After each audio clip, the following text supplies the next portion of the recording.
Aujourd'hui, on va faire le cours les parasympatholytiques qui appartient à la classe des médicaments de système nerveux autonome, plus précisément le parasympathique. Donc, on a les parasympathomimétiques ou les parasympatholytiques. Les objectifs du cours, premièrement, c'est savoir définir et classifier les parasympatholytiques. Deuxièmement, connaître les indications thérapeutiques de chaque classe médicamenteuse. Et puis, savoir intervenir en cas d'intoxication par ces parasympatholytiques. Les parasympatholytiques, ce sont des substances qui bloquent l'action de l'acétylcholine. C'est le contraire les parasympathomimétiques, parce que les parasympathomimétiques stimulent l'action de l'acétylcholine. Ok? Au niveau des effecteurs autonomes postganglionnaires des fibres nerveuses cholinergiques du système parasympathique, ils s'opposent à l'action de l'acétylcholine au niveau des récepteurs muscariniques. Bon, ce sont les antimuscariniques, ou là, les parasympatholytiques, ou là, les cholinolytiques, c'est la même chose. D'accord? Donc, les antimuscariniques ou les parasympatholytiques, ils sont classés selon leur nature en alcaloïdes naturels et dérivés synthétiques et semi-synthétiques. D'accord? Les alcaloïdes naturels, adna l'atropine et la scopolamine, et les dérivés synthétiques et semi-synthétiques, adna les antagonistes à ammonium quaternaire et les antagonistes à amine tertiaire. On va commencer par les alcaloïdes naturels, donc les propriétés pharmacologiques de ces alcaloïdes naturels. Pour l'atropine, elle a des propriétés anti-parkinsoniennes parce que la maladie de Parkinson est due à une hyperactivité cholinergique au niveau du système nerveux central. Les parasympatholytiques s'opposent à l'action de l'acétylcholine. D'accord? À forte dose, ça donne des excitations. Et pour la scopolamine, ça donne de la somnolence et l'amnésie. L'amnésie, c'est une perte de mémoire, d'accord? Et puis, au niveau de l'œil, l'amydriase, comme c'est l'effet contraire. L'effet muscarinique, tatena myosis, antimuscarinique, c'est l'amydriase, c'est-à-dire augmentation de la pression intraoculaire et réduction de la sécrétion lacrymale, parce que l'effet muscarinique, les parasympathomimétiques, adna augmentation des sécrétions, ou l'effet antimuscarinique ou l'effet les parasympatholytiques, adna réduction de toute sécrétion, ça machiri lacrymale. Puis adna une tachycardie avec augmentation du débit sanguin des coronaires, c'est le contraire, l'effet muscarinique, adna diminution du débit cardiaque. Et puis, on a une dilatation pour l'atropine à forte dose. Bon, غادي poser la question de pourquoi la dilatation ou قلتينا من قبل c'est effet contraire. على بالنا بلي les parasympathomimétiques يديروا لنا la dilatation ou les parasympatholytiques يديروا تانيك la dilatation. Non, ما يديروش la dilatation. Mais شنو هي la différence بيناتهم? C'est que les parasympathomimétiques ils vont agir sur les vaisseaux de façon directe. Par contre, l'atropine a la dilatation indirectement. Donc, l'atropine favorise la libération de l'histamine, ou l'histamine provoque la vasodilatation. Et puis, l'atropine, elle inhibe la sudation, c'est-à-dire la transpiration matsarach, et qui matsarach la transpiration, la température le corps. Donc, il sera la vasodilatation. Ok, donc c'est indirectement, la vasodilatation.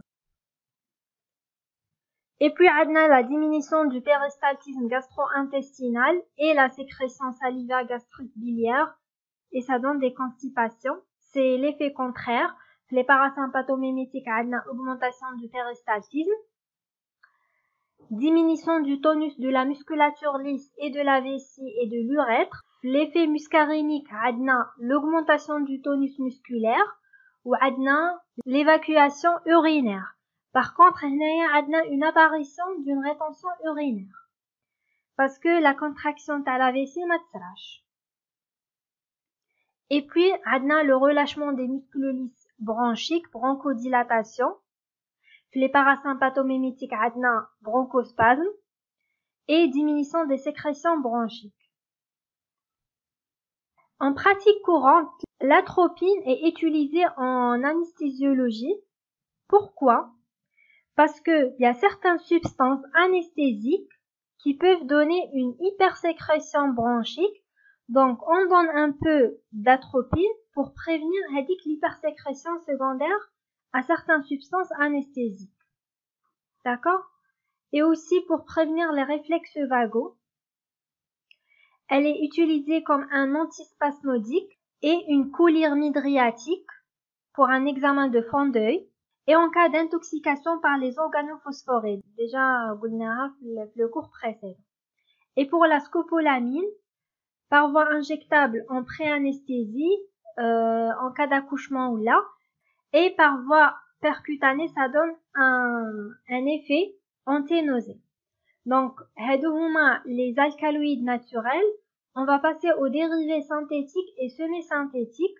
عندنا deux classes قلنا عندنا les antagonistes à ammonium quaternaire وعندنا les antagonistes à amine tertiaire. Bon, هاد les molécules ما ينحفظوش en principe ماشي يطيحوا في les QCM. Mais كاين واحد la remarque بالك طيح لكم je sais pas. Généralement هادو les anticholinergiques ou les parasympatholytiques هادو ne sont pas utilisés pour le traitement de l'asthme malgré ce sont des bronchodilatateurs parce qu'il faut tout donc ça donne des effets secondaires. La seule molécule qui est utilisée pour le traitement de l'asthme c'est l'épratropium. هذه هي parce que ما تفوتش في le sang tout simplement. Pour les indications, c'est la même chose, midriatique, antisécrétoire, bronchodilatateur, antiparkinsonien et antispasmodique. Normalement, vous avez compris. C'est l'effet contraire, t'as les parasympathomimétiques. Une petite remarque à les antispasmodiques ou les spasmolytiques. Bon, c'est quoi un spasme? Un spasme, c'est une contraction. Ça, accompagnée d'une douleur. Ou les antispasmodiques, ils vont supprimer les contractions et puis ils vont supprimer la douleur. On a trois types. On a les neurotropes, les musculotropes et les deux, neurotropes plus musculotropes. Quelle est la différence بيناتهم? Les neurotropes ont des propriétés anticholinergiques et des effets secondaires anticholinergiques et les musculotropes, non.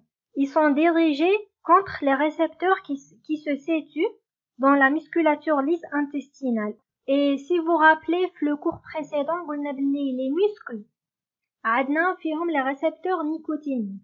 Donc, les récepteurs muscariniques, ils vont bloquer tout simplement les récepteurs nicotiniques qui se trouvent au niveau de la plaque motrice. Les effets anti-muscariniques ou là les effets anticholinergiques les autres organes ok, c'est pour ça on préfère les musculotropes parce qu'ils ont moins d'effets secondaires. Donc pour les effets indésirables technique c'est à déduire ما كانش حاجه تنحفظ par cœur ولا le plus important qui تفهموا les effets muscariniques et les effets antimuscariniques c'est bon كلشي تستنتجوه après وحدكم. Alors عندنا le glaucome aigu parce que les antimuscariniques augmentent la pression intraoculaire, une somnolence et le délire, déjà قلناها, la scopolamine, une tachycardie et arythmie, augmentation du rythme de la respiration et hyposécrétion bronchique, sécheresse buccale parce qu'il y a une diminution des sécrétions salivaires et constipation parce qu'il y a une diminution du péristaltisme intestinal, difficulté de miction parce que عندنا diminution de la contraction et rétention urinaire, hyperthermie du fait de la diminution de la sudation au niveau cutané. Les contre-indications, le glaucome parce que ça aggrave le glaucome, surtout à angle fermé, et l'hypertrophie prostatique. علاش parce que l'hypertrophie prostatique déjà qu'il y a la rétention urinaire ou l'effet antimuscarénique y a une rétention urinaire, donc ça accentue la rétention. La fièvre tannique parmi les contre-indications parce que les parasympatholytiques ils طلعوا la température, et en cas de tachycardie parce que هما اصلا يطلعوا la fréquence cardiaque. OK. Et puis c'est bon, on s'en a le dernier diapo. L'intoxication par ces parasympatholytiques, soit l'ingestion accidentelle des solanacées, c'est-à-dire donc les alcaloïdes naturels sont des solanacées, OK? Ou là un surdosage de préparations contenant des antimuscaréniques, ou là un surdosage de médicaments possédant des propriétés antimuscaréniques. Bon, antimuscaréniques, anticholinergiques, parasympatholytiques, cholinolytiques, c'est la même chose. OK? Alors les symptômes, tachycardie, mydriase, troubles visuels, miction difficile. J'espère que vous avez compris les symptômes ninja. Constipation, hyperthermie, troubles respiratoires, des rougeurs cutanées parce que la température est là, la fatigue, l'agitation, des céphalées, excitation, etc., etc. OK. Pour le traitement, comment traiter l'intoxication?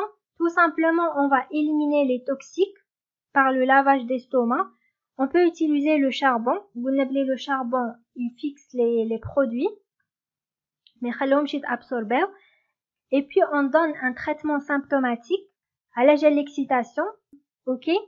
Et puis on donne des parasympathomimétiques, les ont l'effet contraire les parasympatholytiques tout simplement.